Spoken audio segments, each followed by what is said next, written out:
그럼 다시 이제 소송 요건으로서 우리가 이 비슷하게 등장했던 게 뭐가 있었어?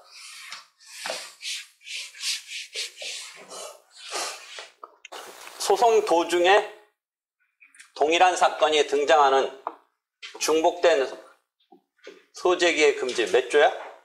259조? 259조? 맞아? 이런 게 있지. 그 다음에 이번은 확정된 판결을 갖고 동일한 사건이 등장하니까 이게 기판력이지. 그치? 조문 216조라든지 218조 이게 객관적 범위, 이게 주관적 범위에 관한 조문이 있지. 그 다음에 또 비슷한 동일한 사건이 등장하는 게 또 하나 뭐 있다고 그랬지? 동일한 사건이 등장하는 게 더 담당자가 있는데 발음해줘.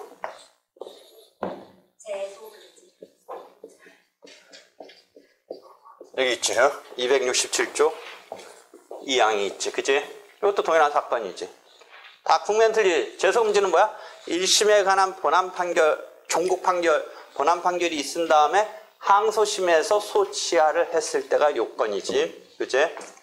세 가지가 동일한 사건이 다시 등장하는데 그 전제는 틀린 거지. 근데 이걸 이제 이렇게 비교해 볼게. 중복된 소재기는 다 이제 1학기 때 지난 학기 배워서 잊어버렸지. 그 다음에 항상 우리 문제 다루는 거면 특이한 걸 다루는 거죠. 여기서 주체, 객체에 대해서 등장했던 게 뭐가 있었어? 동일한 사건이면 적어도 동일한 당사자이고 동일한 사건, 동일한 소송물이지. 동일한 사건이라는 거는 주체와 객체로 본다면 주체로는 동일한 주체, 동일한 당사자, 객체로는 소송물. 그래서 여기서 소송물 이론이 작동을 했지. 그래서 내 상대적 소송물 이론은 여기든 뭐 여러 가지에서 상대적으로 보고자 하는데 하여튼 동일한 소송물을 갖고 일반적으로는 보려고 하는데 그 동일한 소송물을 갖고 볼 때 구소송물 이론과 신소송물 이론이 있었지. 그치? 그래서 그런 거 잘 생각해봐. 그럼 그때 뭐가 문제가 됐었니? 주체에서는 동일한 주체처럼 안 보이는데 중복재소가 작동하는 것과 뭐가 하나 있었니? 채권자 대의소송을 채권자가 제기했는데 그런 소송 도중에 채무자가 제기한 경우, 채무자가 먼저 제기했는데 그 채무자의 채권자가 채권자 대의소송을 제기한 경우, 이 채무자에 대한 채권자 1이 채권자 대의소송을 제기했는데 이 채무자에 대한 또 다른 채권자 2가 채권자 대의소송을 제기한 경우. 빨리 가서 페이지 찾아봐. 기억 안 나면. 그럼 다 중복재소에 걸려. 눈으로 보는 당사자는 틀리지. 채권자 대의소송 그림을 그려놓으면 어떻게 돼?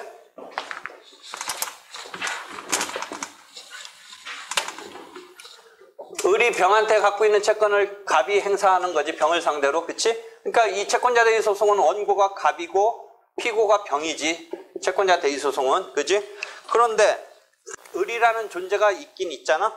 그러니까 을이 이 동일 당사자냐라고 하는 급에서 을이 병한테 내는 소송이 만약 있다면 여러분이 민법적으로는 을이 병한테 먼저 제기하면 채권자 대의소송의 요건을 결여하는 거지. 채무자가 먼저 행사해버리니까. 근데 일단 그런 거 잊어버리고 우리 소송법에서는 을이 병한테 낸 경우를 갑이 채권자 대의소송을 먼저 낸 상태에서 낸 경우, 또는 을이 병한테 자기 스스로 냈는데 갑이 병한테 채권자 대의소송을 낸 경우, 그 다음에 을의 또 다른 채권자 정이 갑이 채권자 대의소송을 냈는데 정이 또 채권자 대의소송을 치고 들어온 경우 등등의 중복재소 국면에서 당사자의 동일에서는 눈으로 보는 당사자의 동일은 틀린데 중복재소에서 중복재소라고 보는 거지.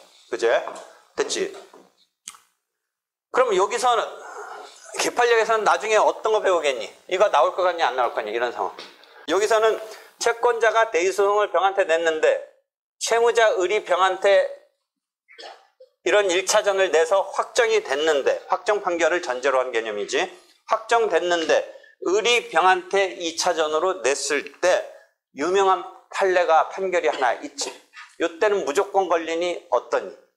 민법에서는 218조에 의해서 사망인가에 의해서 권리 의무의 이익 귀속 주체에게 판결의 효력이 미친다라고 하는 조문을 그대로 쓴다면 갑이 병한테 채권자 대리소송을 낸 결과는 을에게 미치게 되는 거지. 그치? 그렇게 해서 그게 기판력 주관적 범위로 나타나는 거야. 똑같은 지금 중복재소의 그런 상황이. 그런 상태에서 갑이 병한테 채권자 대리소송을 내서 승부가 나서 확정됐는데 을이 치고 들어오는 것에 대해서 을이 판결의 효력을 받느냐 부분에서 무조건은 아니고 판례는 75년 전원합의체 판결은 뭐야? 알았을 때 하나야. 을이 알았을 때 하나야 판결의 효력을 받는다. 이게 포인트지. 대단히 중요한 거지. 알았을 때가 결국 뭐야? 나중에 다시 설명할게. 그게 포인트야. 그 30몇 년 전 판례인데 되게 의미 있는 판례야. 되게 획기적인 판례라고 내가 볼 때는 감히 평가할 수 있는 판례가 그 75년도 전원합의체 채권자 대리소송의 판결이야. 한편 지금 주체 갖고는 그런 얘기를 했고, 그 다음에 객관적 범위에 관해서는 중복재소에서 뭐냐면 이유 중에 아까 기판력에 설명했지만 이유 중에 판단과 소송물로서의 주문은 틀린다는 개념에서 중복이냐 아니냐의 사건의 동의를 따질 때는 소송물과 소송물을 비교하는 거라고 그랬지. 그래서 아까 기판력의 객관적 범위에서 216조에서 보면 상계의 경우 2항을 제외하고 1항은 주문 중에 판단을 갖고 비교해서 기판력에 걸리냐 아니냐 하듯이 중복재소에서도 이 소송물 갖고 판단하는 거야. 소송물. 그럼 아까 소유권의 기한 이전 등기 청구 소송의 소송물은 뭐야? 소유권이냐 이전 등기 청구권이냐? 소유권이란 물권이냐 이전 등기 청구권이란 이전 등기 청구권이 앞에 따라서 뭐 하여튼 청구권인데 물권적 채권적 뭐 청구권이 볼 수 있는데 그 이전 등기 청구권이 소송물이기 때문에 소유권 자체는 걸리지 않는다가 기판력에서처럼 중복재소에서도 그럼 어떻게 돼? 소유권의 기한 이전 등기 청구 소송을 진행 도중에 소유권 자체를 다시 따질 수도 있어. 다시 따질 수도 있어. 별소로 내서 중복재소에 걸리지 않아. 그렇지? 근데 중복재소에 안 걸린다고 해서 소유권의 기한 이전 등기 청구 소송과 소유권 자체를 다투는 게 중복재소에 안 걸린다고 하지만 소유권에 기한 이전 등기 청구 소송에서도 결국 뭐를 다뤄서 심리를 할 수밖에 없니? 소유권이 있냐 없냐를 다룰 수밖에 없는데 또 다른 법원서는 본격적으로 소유권 자체의 확인 소송을 들어갔으니까 이게 두 법원서 잘못하다가 이게 어긋난 판결이 나올 수도 있어. 그러니까 자연적인 흐름이면 앞사건하고 뒷사건이 뭐 근데 뒤집어서 보면 100% 결론이 똑같다고 또 보장을 못해요. 정상적인 것조차도 왜? 서로 공방의 내용이 똑같은 장면을 두 법원서 똑같이 봤더라도 틀릴 판인데 그 장면이 다 틀린 거야. 두 사건에 등장해서 공방을 펼치는 게. 그치? 틀리잖아. 그치? 그러니까 이걸 갖다가 그냥 전개시키면 대부분은 앞사건에서 소유권이 있어서 이전 등기 청구권이 받아들여지면 뒷사건의 소유권 확인도 손이 올라간다든지 앞사건에서 소유권이 인정되지 않아서 이전 등기 청구가 인정 안 되면 두 번째 진행되는 것에서도 소유권 자체는 없다고 판단될 확률이 상당하겠지만 그게 정상적인 경우라도 법원이 틀리고 당사자가 펼치는 공방이 틀리기 때문에 그 판단자가 어떻게 판단할지는 모르는 거야.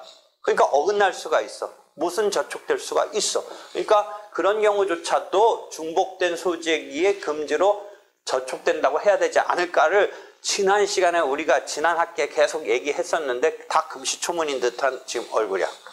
정상적에서 했었어도 그러니까 이쪽에 진행되는 거랑 이쪽이 진행되는 것은 판단자도 틀리고 법원도 틀리고 공방을 펼치는 게 틀리지. 여기서는 이전 등기 청구권을 받기 위해서 소유권을 주장하기는 하지만 그런데 또 한편 보면 거기서 소유권이 있냐 없냐와 이쪽 소유권 확인해서 있냐 없냐는 가지런하게 나와야 우리가 뭐 납득하지. 그렇지 않으면 진짜 불신하고 틀린 거야, 틀린 거. 그러니까 그 기판력에서 이유 중에 판단에 기판력이 미치지 않듯이 그쪽에서 중복재소에서도 한쪽은 이유 중에 등장하는 사건과 본격적인 주문의 판단이 병행적으로 지었을 때 중복재소에 걸리냐 안 걸려서 안 걸린다고 보는 거지. 되겠지? 그런 거야.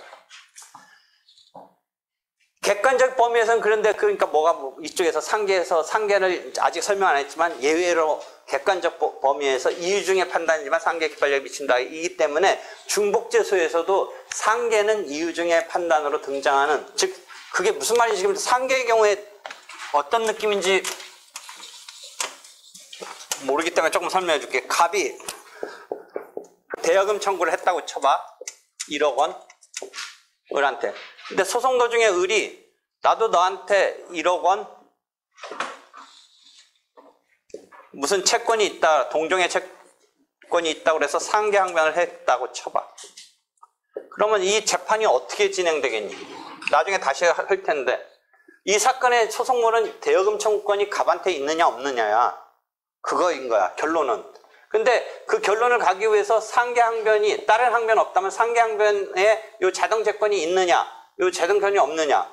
즉 원고의 대여금 채권이 인정되는데 상계항변으로 쓰인 이 자동채권이 인정되느냐 아니냐에 따라서 결론은 어떻게 되냐. 이런 케이스로 엮이면 원고 청구가 기각되거든. 다른 쟁점이 없으면. 그 다음에 요거랑 요거로 엮이면, 요거랑 요거랑 엮이면 다른 쟁점 없으면 원고 청구 인정돼. 이해돼? 요까지? 그치? 이해되지? 요게 결론이고 요게 소송물이고 요게 주문이란 말이야. 그치? 근데 요거는 이유 중에만 등장하는, 요 가기 위한 이유 중의 판단이란 말이야. 이 이유 중의 판단에 그런데 특이하게 기판력이 있다라고 218조가 얘기해서, 이렇게 된 거를 갖고 나중에 이렇게 요 자동채권이 인정된데 이 자동채권의 인정 여부는 이유 중의 판단이라는 거지. 상계 제공은. 본격적인 싸움은 원고의 대여금 채권을 인정할 거냐 아닐 거냐가 주문 중의 판단이고. 되겠지? 되겠지? 그러니까 요거에 대한 다툼을 하면 안 된다라고 218조가 특이하게 이유 중의 판단이지만 하면 안 된다. 그 뒤에 하면 안 된다. 라고 하고 있는 게 216조 2항에서 216조 2항에서 상계항변의 경우에는 그 대항한 액수에 관해서 기판력이 있다라고 하고 있는 거야. 되겠어? 예, 되겠지. 그러면 이런 논리를 그대로 중복재소에서 하고 싶을 때 아까 이유중의 판단에는 중복재소가 아니다. 즉 중복재소적인 상황을 어떻게 만들겠어? 이렇게 항변으로 하면서 자기가 을은 을대로 갑한테 자기가 항변, 상계항변에 쓴 이 채권의 이행 청구를 별도로 진행시키는 게 중복재소적인 상황이야. 되겠지? 자기가 상계항변을 쓰면서 그 상계항변을 쓴 자동채권을 자기 나름대로 소송으로서 내는 거야. 그럼 이게 중복재소에 걸려야 되느냐 아니냐인데, 거기서는 그런 조문도 없고 나만 특이하게 또 216조 2항의 기판력 때문에 중복재소를 걸어야 되지 않을까 이 얘기를 하고 있는데, 학설은 몇 개 있고 하는데 내가 그렇게 얘기하는데 실무든 입장에서는 거기서는 중복재소에 걸리지 않는다고 얘기하고 있는 거야. 자, 어디 얘기인지 찾은 사람 말해봐. 상계항변에 대해서 5-14 소송물의 전제를 이루는 공격방어 방법 5-13 그거 갖고는 중복된 소재가 되지 않는데, 그 중에서 특이한 상계항변은 기판력에 있어서 216조 2항이 기판력에 걸린다고 하기 때문에 여기서도 중복재소로 걸려야 되는 같은 맥락이 아닌가라고 해서 중복재소 여부를 보려고 했더니 동그라미 1번 268에서 적그설, 이 적그설은 중복재소에 걸린다는 의미가 아니라 중복재소에 걸리지 않고 자기가 상계항변에 제공된 그 채권을, 자동채권을 주장할 수 있다라는 입장에서의 판례. 소극설은 중복재소에 걸린다라는 입장. 뭐 학설은 그렇게 표현됐으니까 학설 속의 내용을 이해해봐. 그지? 그런데 나는 중복재소에 해당하지 않는다는 입장도 수긍하지 못할 바는 아니지만, 그러나 심리가 중복되며 헛수고가 발생하고 이중심리, 나아가 상계항변에 대한 판결 이유 중의 판단에 기판력이 인정되는 것과의 관계상 이런 얘기를 하고 있는 거야. 그때 당시는 그걸 잘 이해 못하고 읽었지. 그냥 애웠지. 그런 거야. 되겠지? 여기까지 질문. 됐어? 그 다음에 이제 그게 문제가 된다고 그랬지. 다시 정리해봐. 중복재소랑 기판력을 이제 이렇게 비교해봐. 그러면 동일한 사건이라는 것은 주체와 객체가 동일해야 돼. 주체는 당사자가 동일해야 돼. 객체는 소송물이 동일해야 돼. 근데 주체가 당사자 동일 중에 특이한 게 채권자 대의소송이야. 객체니까 주문, 소송물인데 이유 중에 판단 갖고 뭔가 문제 삼는 것 중에 하나 상계가 특이한 거야. 정리됐지? 됐지? 그러면 이제 제소금지로 와보자. 1심 판결을 받고, 그때 포인트는 뭐라고 그랬어? 제소금지의 267조 2항에 1심에 종국 판결인데 종국 판결 중에 소송 판결은 아니야. 소송 판결은 그 본격적인 본안에 대한 판단이 아니니까 제소를 하든 말든 상관하지 않아. 근데 1심에 관한 본안 판결을 받고 나서 항소돼서 소치하에서 본안 판결 받았던 걸 다 날려버린 상태에서 다시 그 문제를 끄집어내는 거는 제소금지에 걸린다라는 거지. 그러니까 동일한 사건을 전제로 해, 거기도. 동일한 사건을 전제로 하니까 주체가 동일하느냐, 객체가 동일하느냐를 따져봐야 되는데, 주체 동일성 여기서도 또 뭐가 문제가 되니? 그러니까 뭐가 시험 문제 항상 나오게. 일단 어디다가 하나 이걸 체킹하냐면 본안 판결이었냐라고 하는 것을 아까 말했던 거기를 확인하려고 하는 문제가 하나 있고, 그 다음에 채권자 대의 소송에 있어서 그러면 어떻게 전개되겠니? 채권자 대의 그때 설명을 했는데 그 본안 판결이냐를 걸기 때문에 이런 문제가 나와. 채권자 대의 소송을 갖고 갑이 병을 상대로 의의 채권을 대의 소송을 해서 항소심에서 갑이 무언가의 이유 때문에 소치하를 했다. 항소심에서. 근데 1심에서 갑이 을의 채권이, 즉 이걸 우리가 피보존 채권이라고 부르지. 갑의 을에 대한 채권, 일로 돌리면 또 이쪽이 각도가 안 나오니? 이걸 살리려고 하니까 간만에 이쪽 칠판을 썼더니 이렇게 한번 보여주고 이렇게 한번 보여주고. 내가 참 쇼로하네요. 내가 오늘 왜 이러지? 이걸 피보존 채권이라고 하지. 이제 이건 피대의 채권이라고 불러. 대의되는.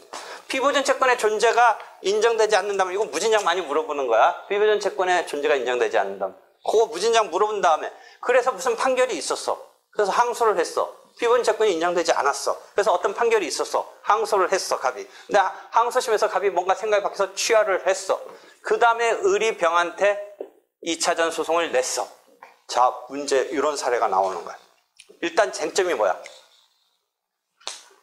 갑이 병한테 낸 채권자 대의 소송이 갑의 을에 대한 피보존 채권의 존재가 인정되지 않는다는 1심 판결이 있었어. 1심 판결의 내용이 뭐야? 다른 쟁점 없다면. 여기는 소수설은 기각을 해야 된다는 입장도 있지만 대부분 판례학설은 부적법 학화, 즉 당사자적 격의 기초를 이루는, 갑이 병한테 낸 게 제3자의 소송 담당 중에 법정 소송 담당이고, 그 법정 소송 담당으로서 제3자에게 소송 담당을 할 수 있게 된 계기가 된 이 피보존 채권의 존재가 인정되지 않는다면 제3자의 소송 담당이 어디서 나왔던 개념이야? 당사자적 격에서 나왔던 개념이니까 당사자적 격이 없는 것이고, 그렇다면 부적법 각하시켜야 된다는 게 통설 판례의 입장이야. 그렇지? 근데 왜 항소가 됐어? 항소심에서 소치하를 했어. 그 다음에 이번엔 을이 등장했어. 을이 등장해서 병한테 내. 그러면 이게 주체로 볼 때는, 눈으로 보는 주체는 확실히 틀린데 연관이 있는 거야. 앞사건의 채권자 대의 소송도 결국은 누구 채권을 행사한 거야? 을의 병에 대한 이 채권이 행사됐던 사건이었었는데 이렇게 등장했으니까, 이게 중복제소나 기판력에서 이런 상황이 벌어지면 뭐라고 표현한다고 그랬어? 중복제소에서, 기판력에서. 중복제소 걸린다고 했지 좀 아까. 기판력에서 기판력에 걸리는데, 그때는 75년 전원합체 판결이 218조 3항을 있음에도 불구하고 알았을 때 하나의 기판력에 걸린다라고 하고 있지. 그치? 그럼 이 경우에도 제소금지는 만약에 그 부분 따온다면 제소금지에 걸리는데, 어떤 걸 따왔냐면 중복제소적인 상황을 따오지 않고 기판력적인 상황을 따와서 알았을 때 하나여 제소금지에 걸린다. 제소금지를 걸리는데 을이 알았을 때 하나여 라는 게 판례의 입장이야. 학설도 그 입장을 따라. 되겠어? 그 부분이 어디에 나와? 제소금지 가서 다시 봐. 그때 내가 설명 안 하고 넘어온 건 여기서 설명하려고 한 거야. 소해치에 가서 봐봐. 당사자동일에서 각주 8번 봐봐. 채권자 대의 소송이 제기된 사실을 피대의자, 즉 채무자가 알게 된 이상 동일한 소송을 제소금지 규정에 따라서, 금지 규정에 따라서 제기하지 못한다. 이렇게 되어 있지. 그제? 이해했어? 그러니까 기판력적인 그 논리를 따온 거야. 되겠지? 근데 여기서 봐봐. 그 판례 내지 그 쟁점만 생각하지 말고 또 다른 쟁점은 요 부분서 알았느냐 알지 못했느냐에 따라서 그렇다면 걸리는지 안 걸리는지가 그 판례 이론을 따른다면 갈리잖아. 몰랐다면 알았다면 갈리잖아. 알았을 때 제소금지 걸린다니까. 몰랐다면 안 걸리는 거잖아. 근데 또 하나 생각할 거는 제소금지의 요건 중에 1심에 판결이 있었다라는 그 판결의 내용이 수성 판결은 제외시켜줘. 본안 판결만 갖고 해. 근데 아까 문제가 하나 제시된 게 뭐야? 피보전 채권의 존재가 인정되지 않았다 라고 했을 때 어떤 판결을 해준다라는 게 일반적인 통설 판례야? 부적법 각하의 수송 판결을 해줘야 되니까 항소심에서 소를 취하했다고 하더라도 지금 우리가 당사자의 동일급에서 다루기 이전에 뭐해서 한번 삑사리는 또 이게 당부 용어야. 어긋나. 당부 용어인지 알았어? 삑사리 난다. 어서 막 드라마나 같은 데는 많이 쓰는데 뭔가 우리말로 어떻게 표현해요? 삑사리. 우리말인데 삑사리? 뭔가 이렇게 앞만 헛방친다 이런 얘기인데 참 내가 속어를 썼네. 피보전 채권의 존재가 인정되지 않으면 부적법 각하되잖아. 그러니까 당사자의 동일급의 제소금지의 당사자 동일 따지기 전에 뭐해서 안 맞는 거야? 종국 판결이 본안 판결이었었어야 되는데 부적법 각하 판결이니까 수송 판결 아니야. 수송 판결이니까 제소금지의 전제의 요건 중에 거기서도 안 되는 거지. 그러니까 논리적으로 따지면 그 다음에 당사자 동일 여부 컨트롤해서 따져볼 필요도 없이 이미 여기서부터 엇박자가 난 제소금지적인 상황으로 따질 필요도 없는 건데 시험 문제에서는 근데 오히려 동일한 당사자급에서의 의미도 보고 싶어 하는 거야. 근데 논리적으로 치면 그걸 먼저 다룬다면 1심의 본안 판결이 종국 판결이 본안 판결이어야 된다는 것을 부각시켜서 먼저 검토해버리면 그 다음 얘기 할 필요가 없어. 부적법 각하 판결은 수송 판결이다. 그러니까 제소금지의 그 요건에 해당하지 않는다라고 끝나버리고 문제될 게 없다 라고 하는데 또 하나의 우리가 부분적인 쟁점으로는 사실은 채권자 대의소송의 제기 후에 항소심에서 채무자가 낸 요게 당사자의 동일급에서 다뤄줄 사건이냐 아니냐가 또 하나의 쟁점은 있다는 거지. 되겠지? 됐어? 그런 거. 그러니까 지금 막 세 개가 막 비교되고 있는 거야. 좀 힘들 수도 있지만 이렇게 해서 다 앞뒤 다시 하면서 해야 돼. 응? 네. 그렇지? 그다음에 이제 마지막 하나 남는 게 있어. 쟁점이. 그렇게 뭐 의미 있게는 안 되는데 여기는 동일한 사건이더라도 뭐를 하나 다시 따져? 재차 제소를 할 이익, 권리보호 이익이 있으면 동일한 사건이라도 오케이다, 괜찮다. 이런 논리가 하나 있다고 그랬지. 거기 봐봐. 그래서 10-10에 당사자 동일, 소송물 동일, 볼드체 다음에 사정의 동일성, 권리보호의 이익 내지 필요성이 있다면 동일한 사건이라도 제소금지에 걸리지 않는다는 의미에서 그런 요건에 다시 한번 따져봐서 동일한 사건이더라도, 즉 당사자가 동일하고 소송물이 동일하더라도 그래서 그때 뭐를 했어? 어떤 얘기를 해줬어? 그 바로 다음에 또 하나 사례 자주 나오는 게 뭐야? 1심에서 이겼어. 그래서 피고가 항소해놓고 항소심에서 살살살살 그 땅은 너하고 나하고 지금 싸웠던 땅은 내가 꼭 요긴한 땅이니까 이거 대신 딴 거 줄 테니까 좀 사정 좀 봐달라 하면서 소치하를 시켰어. 소치하를 했어. 항소심에서 소치했고 요 경우는 1심에서 본안 판결도 있었어. 근데 항소심에서 소치하고 나서 보니까 이게 얘가 속이거나 뭐 그다음에 그것 때문에 내가 착각도 했고 뭐 판단을 잘못했고 뭐 이런 상황이 있는 소치하였어. 내가 그거 정상적으로 판단했으면 소치하 해줄 게 아닌데 뭐 이런 거야. 또는 뭐 얘가 그 준다는 거가 막 허탈하고 잘 이행도 안 되고 막 뭔가 개발 제한에 걸려 있고 막 별로 값어치도 없고 막 이런 상황이야. 그럼 소치한 거를 이거 돌이킨다든지 뭔가 문제가 어떻게든 다시 한번 해보려고 했을 때 어떤 구제수단이 있겠느냐라는 질문이 들어간다 했지. 두 가지 방법이 있다고 그랬지. 첫 번째는 소치하 자체에 의사표시에 흠이 있다라는 규정을 적용하는 방법으로, 물론 거기에 대해서 적용을 할 수 없다는 입장도 있지만 적용한다는 입장에서 소치하 자체를 내가 취하하겠다, 취소하겠다, 다시 돌이키겠다 라는 방법도 하나 생각해 볼 수 있고, 그 다음에 항소심에서 소치하였는데 그러면 이 경우는 그 자체를 살릴 수는 없지만 동일한 사건을 다시 내는데 혹시 걸림돌이 있는 게 항소심에서 소치했기 때문에 1심의 본안 판결까지 받았는데 다시 네 의도는 뭐 그게 좀 속았다는 것이긴 하지만 하여튼 그걸 무시한다면 똑같은 사건 네가 소치해놓고 왜 다시 갖고 왔느냐 라고 하는 것에서 사정의 동일성을 가지고 뚫고 들어갈 수는 있다는 거지. 동일한 사건이긴 하지만 사정이 달라졌다. 내가 그때 소치하를 했을 때는 이런 상황이 될지 모르고 소치를 했는데 지금 똑같은 사건을 내가 다시 갖고 온 거는 내 입장 좀 생각해달라. 나 이런 사정이 지금 다시 안 내면 안 되게 생겼다. 라고 하는 방법으로 뚫고 들어갈 수 있는 그 구제수단 2개를 물어보는 게 자주 시험 문제 나온다는 거죠. 되겠지? 그런 쟁점이 있어. 됐지? 그 다음에 이제 마지막 남는 쟁점은 이쪽 재소문제에서 이쪽하고 이제 아까 소송물은 전소의 소송물이 후소에 선결적으로 작동을 하지. 그러면 이 경우도 소송물의 동일 중에 앞사건의 소송물이었는데 뒷사건에 선결적으로 내는 것까지 재소금지로 걸어야 될 거냐 아닐 거냐가 하나 문제가 돼. 즉 어떤 사례를 생각해 보면 되면 가상의 사례인데 앞사건에서 원금 청구 소송을 했어. 그래서 소를 취하했어 항소심에서. 근데 요번은 그 원금 청구의 사건을 또 갖고 온다면 아까 사정의 동일성 같은 건 뭐 한번 따져볼 수는 있지만 동일한 사건이면 안 되는 거잖아. 근데 요번은 그 원금을 갖고 나온 게 아니라 그 원금에 따른 이자 청구만을 했을 때 앞사건의 원금 청구 소송에 대해서 뒤에 이자 청구 소송이 동일한 사건은 아니거든.